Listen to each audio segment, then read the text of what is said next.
This episode is brought to you by The Venture Project.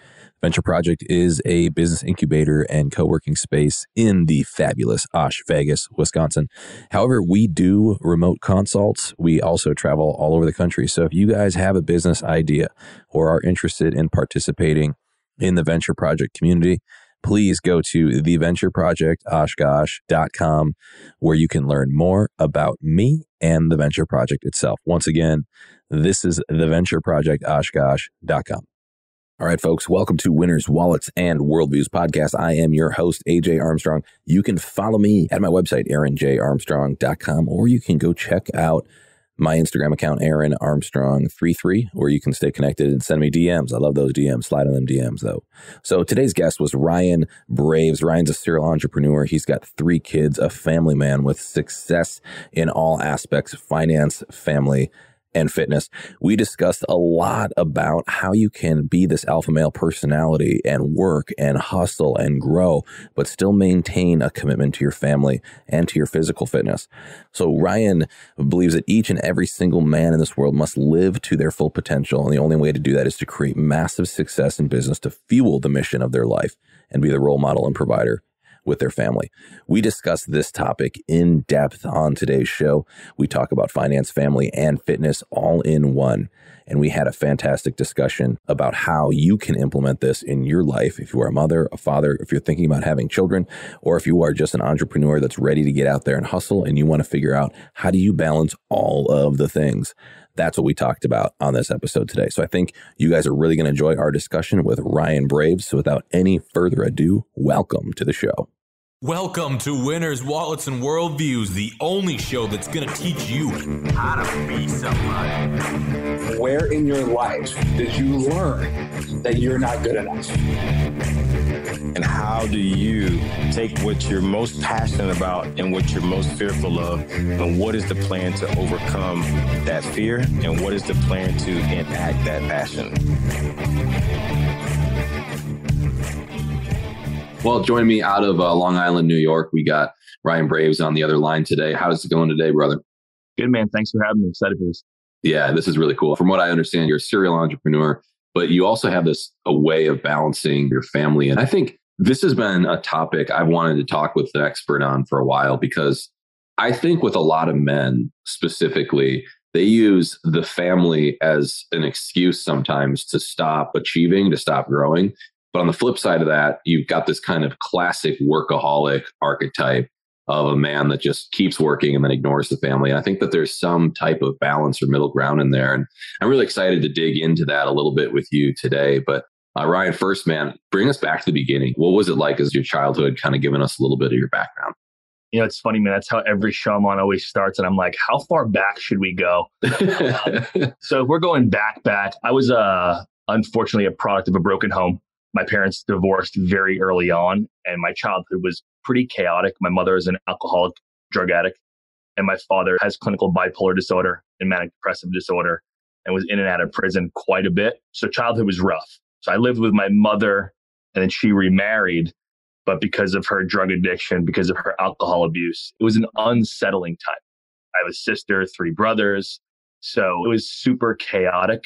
Pretty much my entire childhood, like these few years where everything was good and then it went down, or it was pretty chaotic. I'm always amazed with people that come out of situations like that, because I also know friends and family that came from fantastic situations and for whatever reason can't get out of that. And it's almost like there's something within a person more than anything. And sometimes it's the reaction they have to the environment. It's like, am I going to let this absorb me and I'm going to become this? Or am I going to resist and set my goals towards the future? What was your way of getting out of that for people that are in a rough situation or grew up in a rough life? How do you pull out of that? It's really funny because so it goes me, my sister, my brother, and then I have younger brothers as well. But my brother and I, 2 totally different paths. I saw that chaos and said, I'm not doing that. That is the furthest thing from the life that I will lead. And I will do everything that I have to do to get out of this and never relive that again. And you just know that as a kid. I hated it. Yeah. I hated my atmosphere so much that I knew I couldn't let that be the future me.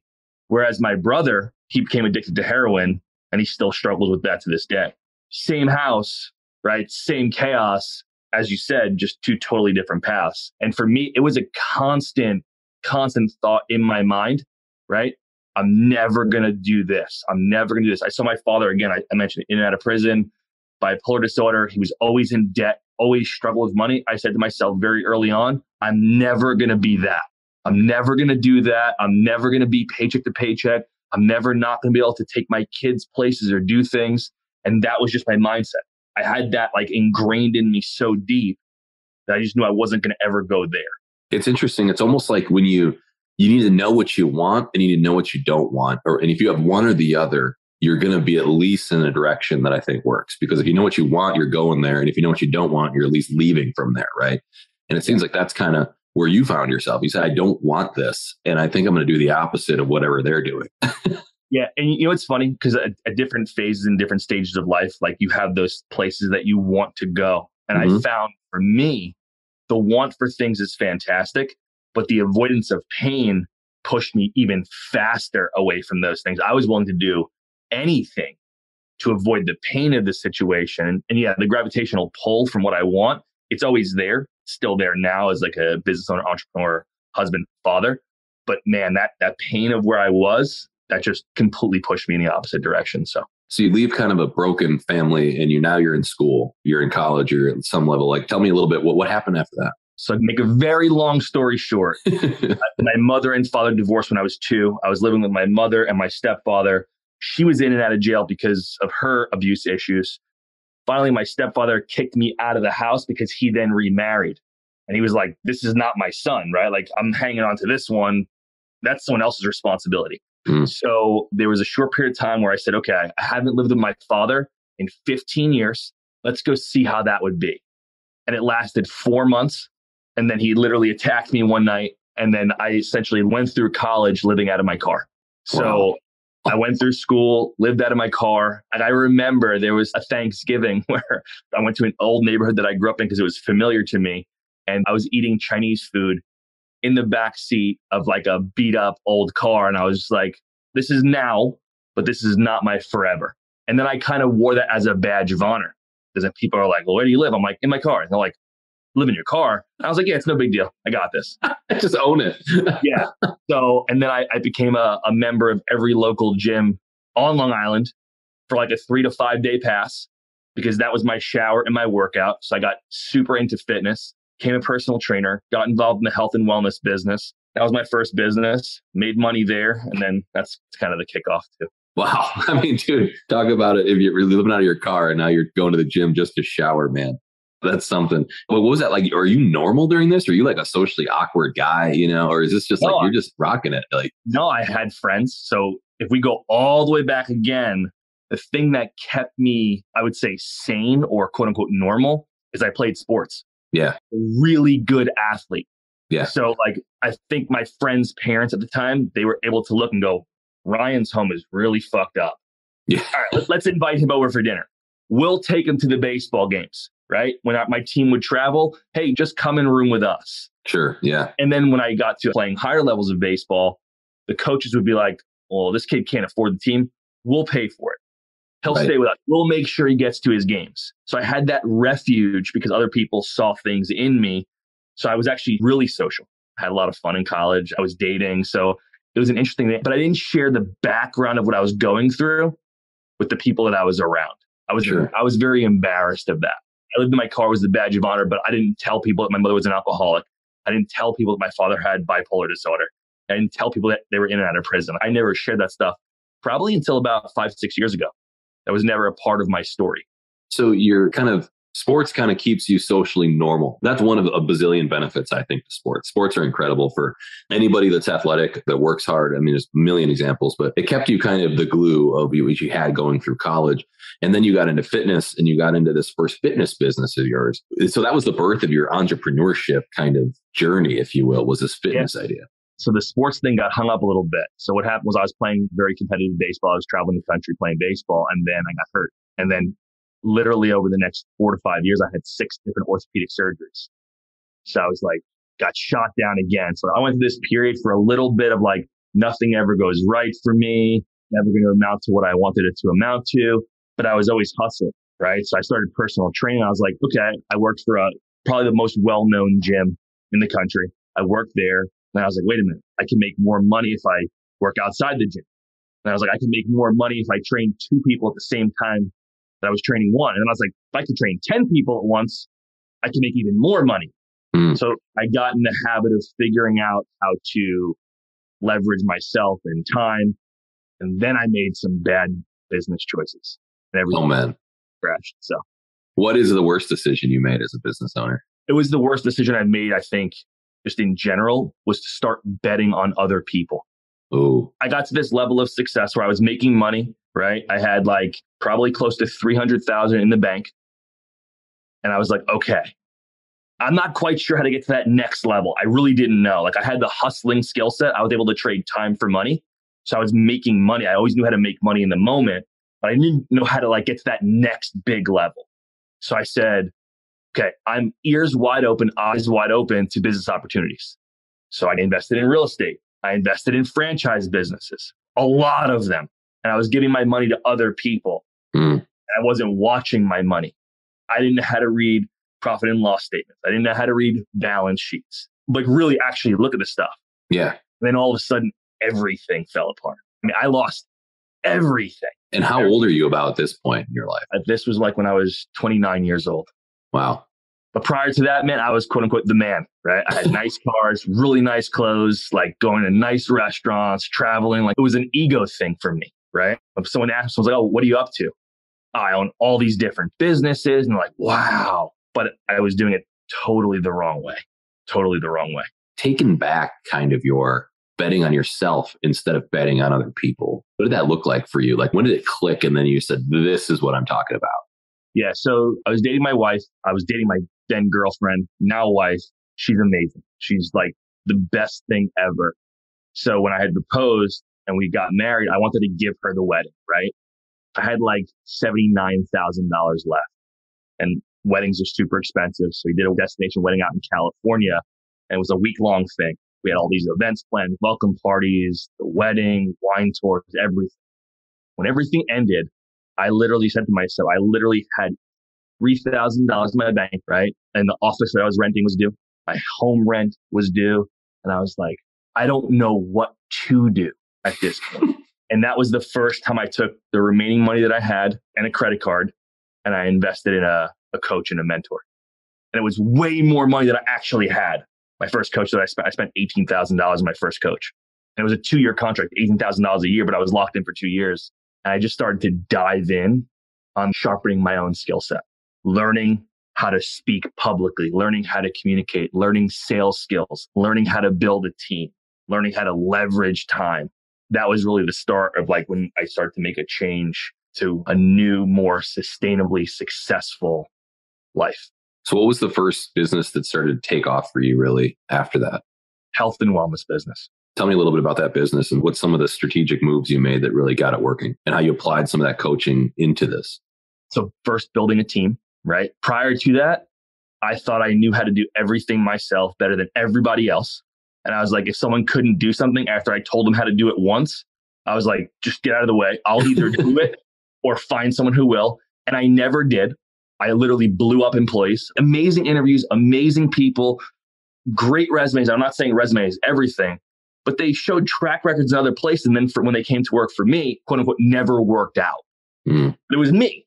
I was the one that was destroying them. So the first thing I started to do was actually start to build a team, right? I started to build processes, systems in the office and in the business that were sustainable, that were repeatable, that you can actually train and work together. And I created an office culture, a business culture where people wanted to work for me. And then I started having people stick around for 2, 3, 4 years, and you can build on that success. You can start to leverage your team to do even more than what you hired them for. That was the first most profound thing for me. And then also, when you build a team, you buy back freedom for yourself. There was a point in time where my businesses were failing. I was working 110 hours a week, getting nothing done. It was miserable. I was like, my wife and I had just gotten married. I was barely seeing her.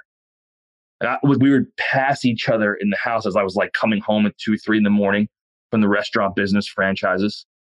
and then leaving in the morning for the health and wellness. It was a disaster. But when I built a team, I was able actually to buy back time. And then I was able to pour more into the relationship I had with her. And then everything just started to move in the right direction. I love this idea of designing the systems and teams, to kind of to delegate. That's really leadership at its core, is this ability to delegate, lead, that kind of thing. I think one issue that we see a lot with business owners is they don't have the cash flow right now to hire people. What is it that gets the cash flow going to where you can really pull in those people? I think I heard a quote: the first people you hire is friends and family because that's all you can afford. The second people you hire are crappy employees because that's all you can afford. And the third, finally, you get to actually good employees, and that's who you can afford. So walk me through your thoughts on how you could get the product or service good enough to be able to pull in these quality types of people.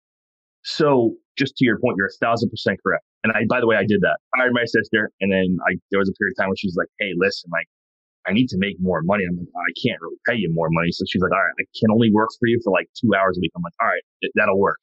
And then again, I don't think I hired crappy employees. I think I was a crappy owner. I think I was a crappy leader, and I ruined really good employees. So then what I said was, okay, I don't have the cash flow to hire someone at $70, $80, $100,000 a year. So what do? I would then look for outside agencies or services that came highly recommended, and I would leverage them. I would use them as my marketing team. Sure. Right. I would use them as an HR manager. So I outsourced a lot. And then once I built my cash flow, then I started to bring those positions so I could have them under one roof and build the culture even more. I outsourced a lot. I think that's a great lesson for anybody, because you can outsource things overseas, you can outsource things locally, you can outsource, and with independent contractors or these local businesses, you can be super surgical with the scope, and you set a budget and they're gone. It's not like you have to keep someone busy for a while. So that's fantastic idea for people out there to just outsource what you can. And then that's going to build the business enough to be able to get to where you bring it in house, right? One thing super important. Yeah. I would caution anyone to outsource something that they don't own themselves. Because if you outsource it and you don't know what you're doing, you don't know how to manage it. So when I first started running, this is going back years at this point, Facebook ads, I was like, I don't know anything about Facebook. Literally, I think I used Facebook for was talking to my friends. So I hired a Facebook ad agency that sounded good. They're like, listen, we're going to bring you all these different leads. It's going to cost you X amount of $1,000 a month. And I was like, amazing. And then I had no idea how to track them. I had no idea what metrics to look at. They're just like, yep, we just got to pour some more money into it over here. And I honestly had no idea what I was doing. So I paid tuition, right? That was my tuition to say, okay, you got to pay attention here. Then when I would outsource subsequently, I was able to manage that. I knew what I was looking for, right? Even though I wasn't an expert in the field or it wasn't something that I wanted to do, I knew how to have conversations with the companies that I was outsourcing with. I love how you just called making the mistakes and the money you lose tuition. I said that one time on a project that we tried to develop, and I ended up losing, I don't know, $40,000, $50,000 on a real estate development project. And I just said, it's kind of like college education. You can go spend $40,000, $50,000 a semester at a university and not learn any of the stuff I got to learn right here. And it's just tuition. I love it. 1,000%. By the way, I did that too. I lost the money in real estate and the stock market and every other damn thing. So yeah. Yeah. But you earn it. I mean, it feels better when you make the wins then, it's just the victory tastes so much sweeter. It's just beautiful. So you're kind of building this team now. You've got this team, and it sounds like the leadership and your processes and your culture is really what started to accelerate with really competitive, ambitious men that are leaders, that are growing. There's this balance between being a husband and being a father, and also being a leader in your business and organization, having the same ambition and drive. And I feel like just conversationally, when I run into these different people, it's one or the other. You're either, I have kids now. I put my family first. Sorry, I don't do this business thing. Or it's these, it's all about the business. And then they just don't talk about their family much. And I think that there's a room for both. And I think that's what I like about you is you've got ideas for how that can work. And I'd like to talk a little bit about that. Yeah, man. So I thought I was going to be that guy. I literally thought I'll provide for my family. That's what guys are supposed to do. Just make the money. Wife will take care of the kids. And if I can see them, I will. That was before I had kids. And then when I had my first child, it didn't even switch for me until he was about 6 months old. I had my son, right, in the hospital. I held him for the first time, and I'm just being very open and transparent. It didn't even change for me at that point. Some people say, like, the moment I looked at my son or daughter, everything in life changed. Yeah. I think there's a different relationship with a mother and child. They carried the child. They feel like they know that there's a different bonding thing. So for me, I held him. It was amazing. I was like, I'm a father, but I had all my old beliefs. I completely agree. I'm glad you brought that up because that same thing happened to me a few months ago with my first child. It was like, everyone says it's this magical thing that falls over you. Yeah. And it just wasn't there. Like, it was just like, this is cool. But now he's almost 3 months old and you can just feel it's so much more connected now. Like, it's almost gradually builds for some fathers. And I was talking to my buddies and I'm like, I'm just saying this because I think it's important for other men to hear this because I didn't get a chance. Everyone told me it was this magical, love that falls over you. And I didn't get that. And I'm like, is there something sociopathic about me or whatever? And I'm talking to all my buddies and they're like, yeah, we all feel this way. It's just, you can't tell your wife that. Right. Yeah, it's crazy. So for me, it changed. I'll never forget. Like, I walked in, I can't remember if he was like 3 or 4 months old, or maybe it was 6 months old. When I walked in the door, he smiled at me for the first time. And that was like, he knew it was me. He wasn't just smiling because, I don't know, he passed gas or something, or he wasn't just ate. Like, I knew he recognized me and he smiled. And then for me, that was like the explosion that changed everything. And then I said, okay, like, if I'm going to do this, I'm going to do this the right way. When I mean the right way is I'm going to be an active, and I mean active, participating, everyday father to show him what it means to be a father. Mm-hmm. And then I set myself some mini goals. I mean, I know it sounds crazy. I have 3 kids. I have a 4-year-old, a 2-year-old, and a 7-month-old. They're all boys. So my goal is to be the best man in all of their weddings. And for me, I know, like, I've been people's best men before, and that's not something that just is given out, right? It's something that's earned over time. So I know I have to earn that. So that's what I tell myself in my head. If I'm never that for them, that's okay. What I mean by that, if they never choose me to be their best man, that's okay. But I will work for that goal every single day. I think there's something to planning a goal with your family too, as weird as that sounds, especially for ambitious, competitive men like you and me. I heard a guy on a podcast say that he actually schedules time for his family at the end of the day. And people criticize that. They think that's ridiculous. Why would you do that? And it's like, well, it's just like anything else. If it's important to you, schedule a time when you're completely present and make sure that you have that time. And I actually thought that was a really good idea. And you start to see how it can get away from you. Me as a brand new father, to this little 3-month-old squishy baby, that I'm doing all this stuff all the time.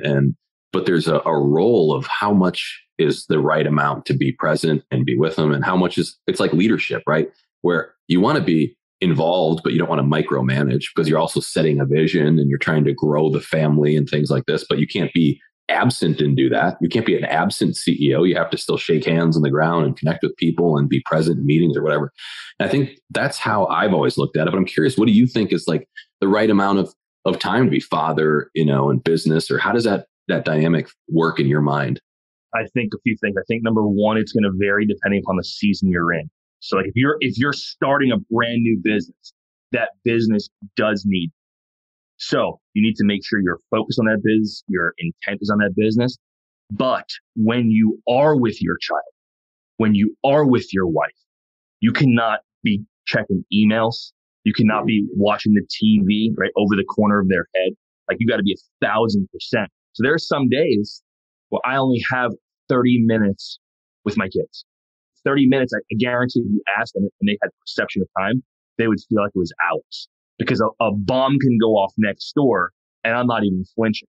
Right? I could care less if my phone rings 1,000 times. If my wife is there and my 3 kids are there, nothing else is mattering right then and there. Mm. But I do schedule, just to add one more layer on top of it, I do schedule individual time with each of my kids every single week. And that's isolated time.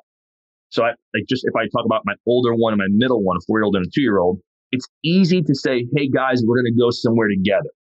And that would be all well and fine. That would probably be the norm, right? But I will schedule time for my 4-year-old and I to connect for 3, 4, 5 hours. And then a different time for my 2-year-old and I to connect for 2, 3, 4, 5 hours, because they're different people and they need you totally focused on them in that isolated time. So I do that every single week. And we do different things. Do you do the same thing with your wife at all to manage? Yes. Now, it was funny. I was on a podcast last week, and someone's like, "Hey, man, listen.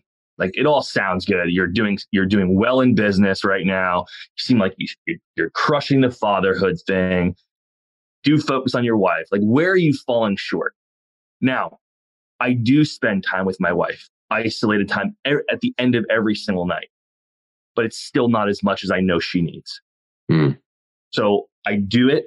I don't do it as much as I know I should. It's a constant focus of mine. Like, we're doing date night tonight. I already have the next 4 date nights all scheduled. So they're in the calendar because that stuff is so necessary. But on a day, like on a Monday through Thursday, I don't spend as much time with her as I should. I think that's the best solution to being able to do it, though, is like you're talking about having a schedule, right? Having an hour or whatever it is with each one of your kids, because that's time that you can now be present. You know, you can put the phone away and silence it, and it's blocked off in your calendar. I can't be touched during these times. Same thing with your wife, like scheduling these date nights or whatever. And I think that it's a time management issue more than anything with a lot of these people. I have that calendar up on my refrigerator. So it's like a very known thing. Like, my older son Blake knows this day and this time is whatever he wants to do. Brady knows this day and this time, whatever he wants to do. They both know. My 7-month-old doesn't know what's going on, but they both know that on Friday nights, mommy and daddy do date night. So everyone in the family, it's right there so everybody can see. And I imagine nothing changes that. Nothing will, like, these are the priorities during that. I'll tell you a quick funny story. My calendar, like about a year and a half ago, it was Wednesday nights was my time with Blake. We would go to the park, we'd play baseball, whatever we would do. And I was in the office. One of my assistants had someone call in for a sales consultation with me, right? And I normally didn't take anything after 5 o'clock. And then she put someone in for 6:15. And I was about to leave, and she's like, "Hey, you have a call at 6:15." And I was like, "That's impossible. Like, my calendar is blocked out." She's like, "I know, what the person said, they couldn't do it any other time." So I pulled out my cell phone and I was like, "Hey, I just dialed my wife's number." And I was like, "When you get Christina Ann on the phone, ask to speak to Blake." And she's like, "What do you mean?" And I was like, "Tell him dad won't be home tonight." And she's like, "You want me to call your son and tell him you're not going to be home?" I was like, "Absolutely." And she did that, and she never did that again. I was very clear. I honored my commitment to what she made for me that night, and I did the call, right? Because it wasn't the other person's fault. But my team needs to know how seriously I take my family compared to an extra whatever amount of money. So we still joke around about that. She still works for me. We have a great relationship. But it was a moment in time where I needed to set a boundary that can never be broken. So take me through, it'd be helpful for me to know kind of that daily schedule, what that looks like. So 5 o'clock, it's off. Like, what does the beginning of the day look like for you? Like, I've changed it a bit now. Sure. I have other kids, so I've changed it a bit. So Monday through Thursday, I get up super early. I do my morning routine, right? Like, I struggle. Like, trust me, no morning when the alarm clock goes off is easy for me. I don't want to do it. It just sets my day. And then in the office from 7:30 to 11, and then I go home for 2 to 3 hours every single day in the middle of the day. And then I come back and I'm back in the office working, whether it's filming videos, doing podcasts, doing sales calls, whatever it is, until about 6:30. Home by 7. My kids stay up a little bit later. So I spend 2 hours each night with them, like playing, wrestling, playing baseball, going for walks, whatever. And then from like 9 to 10:30 is my time with my wife, just to see how her day was, give her space. Like, she's with 3 kids all day. So give her space to, air her mind and talk, and we connect and we future plan and we do all these different things. Then Friday's date night. Saturday is the morning block of time for 3, 4, 5 hours with Blake. The middle block is with Brady. The rest of the evening is family, and Sunday is all family day. And we do all family day. We do everything together. So my son Blake has hockey. We all go to hockey. Then we all go to church. Then we all go out to lunch. Sunday is the day we all move as a unit. The other days I try to isolate my time a bit more, but Sunday we do everything together. I love that. What's your advice to the opposite kind of spectrum of men that they spend a ton of time with their family, but they use their family as a crutch to not work harder on personal goals or family, or kind of building the family tree, right? Or not the family tree, but the family wealth, or building your business? Because so many men I know are just especially when a good friend of mine had a really rough upbringing as well. And I think subconsciously overcompensates being so much of a father because he didn't have that he has no ambition in the work area. And it's just kind of what's your thoughts on that? I might be a little criticized here if I say this, but I'll say it. I think it's possible you set your kids up for failure as well. And what I mean by that is I think growth is necessary. And I think chasing something and creating something and building something is so important. We deal with people, right? All the time. Yeah. When you speak to most people, I'm going to go out on a limb and say 95% of all people are unhappy with their everyday life. They wake up in the morning, they go work for somebody else, miserable. They can't wait to take a sick day, or their week-long vacation a year. It's the best thing ever because they don't have to go to that place. They're not really living life. And I want to teach my boys, my sons, to go create something, to go build something. But they're not going to learn that in school if they don't see dad doing it. Right? So they see me helping people. And they look up to that. Yeah, they see me working out. And I go over that with them every day. Dad, how was your day? Today was great. What'd you do? Well, I did a course today. Right? We had a seminar today. We had a workshop today. And this is to my 2 and 4-year-olds. I literally teach them what I'm doing. Daddy, did you work out today? Yes, I worked out. What'd you do? I went for a run. Everything. I'm setting a framework for what is going to become normal to them, not what they see some baseball player do or someone on YouTube. Those things are good. It's good to have mentors and role models, and it's cool. My son loves Aaron Judge. It's amazing. But if he sees what I'm doing, I'm able to set that foundation every single day.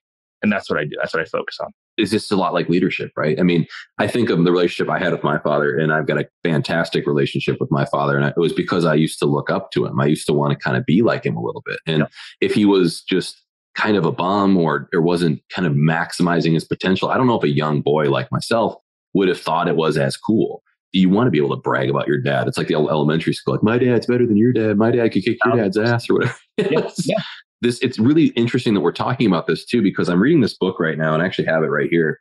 It's called Future Men by Douglas Wilson. It's a Christian book, but it breaks down a lot of the roles of what it means to be a man. And the first role that he talks about is he calls it the Lords. And basically it's being adventurous and visionary. It's this idea that conquer and, this call to adventure that we as men have. But very quickly after, he calls the second one husbandmen. And this is the idea to be patient, careful, and hardworking. So you don't just subdue and conquer and leave it, but you also tend to it and nurture what you've created and built. And I think this is the dynamic in a lot of ways that we're talking about. You can build this family and you can build a life, but once the garden is tended, it's time to conquer a little bit more. It's time to adventure again and lead and go out and do things. I think that's a really cool dynamic that he breaks down and cites it with scripture. And that's in a lot of ways, I think, what we're kind of touching on today. 1,000%, man. There always needs to be that next thing, right? And I don't mean the next shiny object, right? But the next thing that you're working towards to stretch you, to grow you, to expand you, whatever that is. Right? That could be something as simple as a new hobby.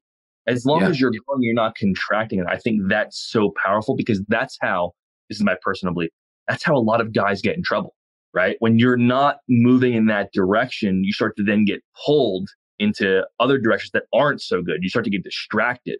You stop tending the garden, so to speak. The garden dies.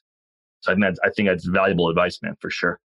One other thing I wanted to talk about too, while I've got you here, is I saw a study, and this is going to piss people off regardless, but it is what it is. It's a psychological study. And one of the things was that men generally favor women based on youthful and young appearance. So they did a survey, and in the age of 20 as a girl is about when most men find a woman most attractive. And in fact, when they surveyed women, they found that about 35 to 57 was when men are most attractive. And they broke it down and realized that the reason was because men generally favor attractive, youthful appearance, and women generally favor status and achievement. Well, what that does is it creates an issue with a lot of men that we see in the world, right? You see that men, as they increase their business success, their leadership success, their status increases, and they have a better option or better selection of who they can go after as far as women. And women basically get married young, and they get the guy, they buy the stock low, and then the stock gets higher. Men buy the stock high and it gets lower. So this is what's going to piss people off if you break this down. But this is what the data suggests, right? What that does, though, is it creates this propensity for infidelity with a lot of men, especially ambitious men. We see the Tiger Woods example. You see everybody you know that's successful. There's always this intense desire to lead to infidelity. So tell me a little bit about what your thoughts are around preventing that from happening, preventing things like that with really ambitious, driven men. So number one, you can't put yourself in bad environments, right? Environment over time will always trump willpower, right? Like if you're going out to the club with your buddies who are single every Friday and Saturday night, and let's just say you're doing a really good job, and you're like, no, I'm good, man. I'm good. If you continue to put yourself in that environment, it takes one fight that you had with your wife just before going out, right? It takes one bad business deal where you're feeling stressed. All these different things, it creates a perfect recipe and a perfect storm for something really bad to happen. And I'll share with you a quick story. When you're in different groups of friends, you kind of go through the wedding cycle, right? Like all your buddies are getting married and they all came to your bachelor party and your wedding. And then if they're single for a while, then you got to kind of reciprocate, 2, 3, 4 years later. So a buddy of mine was having a bachelor party in Vegas. I've been to Vegas so many times. But this time I'm in Vegas. I've been married for several years. Had my first son. He's like maybe, I don't know, almost 2 years old. And we're there. And my buddy he's like, I want you there, man. You got to be there. Like, it's so important that you're there. We were there for you. I'm like, all right, I'll go. I didn't want to go. We'll go. So we're there. We go out to the club on Friday night. And I'm just like, I'm looking around like, this is not a place where I should be. This is not for me. Next day, pool party. And I looked at him, I'm like, hey man, listen. I'm like, I want to be very real with you. There is nothing for me here. There's nothing good that can happen from me being here continuously. And I have a lot of willpower, right? But it just wasn't, I wanted to go be home with my wife and my kid. So I think number one, stop putting yourself in poor environments on a regular basis. And that's number one. Just like Murphy's Law, right? If it can go wrong, eventually it will. You're just increasing its probability. And then number two, put yourself around other people that are doing the things that you want to be doing. So if you want to be building a strong, solid, amazing family, put yourself around other people that are really involved with their families, not the guys that are hanging out at the bar, right? Or going to the strip clubs. Like, it doesn't work. So put yourself in that environment. And then number three, I think it's super important. You have to pour into your wife. You have to connect with your wife. I think anyone would tell you, you just said it, right? The study is there. Women are getting older, right? They're having kids. They're tired. They're home all day. You have to pour back into them so you can have an intimate relationship. Like, sex is important. It's not just like, it's not the only thing, but it's an important thing. So if you're not fostering that relationship, like, men are animals, right? We're primal beings. We're going to tend to seek that somewhere else, but it's our job. It's our job to cultivate that in our own marriage. Yeah. Those are three huge points. First one, avoid it where you can. Second one is having a support group of people with the same values that you have. This is kind of funny, but one of the friends that we travel with a lot of times when we're on the road is he doesn't drink anymore. So the deal I have with him is I'll keep you from drinking. You keep me from doing anything stupid at the bar. It's just like, and it's just that little bit right there that you have accountability with each other. And then, finally just kind of pouring back into your wife. I said, one of my friends, I stood up in his wedding. I was his best man. I was giving my speech. And one of the things I said was that we think that love is an adjective, but in fact, love is a verb. Love is an action that has to be done. It's not this feeling that you get that just like a Disney movie thinks it's just, oh, we're just pulled to each other. It's like, no, this is something that needs to be done every day. And that's, I think that last piece you're talking about, it needs to be something like you need to have the energy to do it. But just like a workout, just like it takes self-discipline and you got to put it out there and do it. So make sure you're reserving some of that energy throughout the day so you can do that. Or even take it one step further, doing it even when you don't have the energy.